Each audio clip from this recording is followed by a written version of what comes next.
आता बातमी आहे वर्ध्यामधून। काही नियमबाह्य रुग्णवाहिका तिथे कार्यरत असल्याची बातमी समजते। फार कमी रुग्णवाहिकांना तिथे प्रमाणपत्र दिलं गेलेलं आहे, मात्र मोठ्या प्रमाणावर तिथे मुदतबाह्य रुग्णवाहिका वापरत आहेत। जवळपास 201 मुदतबाह्य रुग्णवाहिका वापरत असल्याचं समजतंय। नूतनीकरण न करणाऱ्या 121 रुग्णवाहिकांना नोटीस दिली गेली असं समजतंय। फक्त 86 रुग्णवाहिकांनाच वैध प्रमाणपत्र दिलं गेलेलं आहे।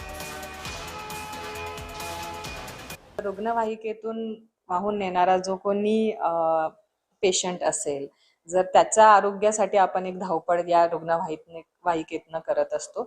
जर रुग्णवाहिकेचेच डॉक्युमेंट्स व्हॅलिड नसतील किंवा योग्यता प्रमाणपत्र नूतनीकरण झालेलं नसेल, तर अशा वाहनांवर कारवाई करण्याबाबतचे आदेश आम्हाला प्राप्त झालेले होते। त्या अनुषंगाने वायुवेग पथकांना मी आदेशित केलेलं आहे की त्यांनी अशी जर वाहने रस्त्यावर आढळून येत असतील तर त्यांच्यावर कारवाई करण्यात यावी।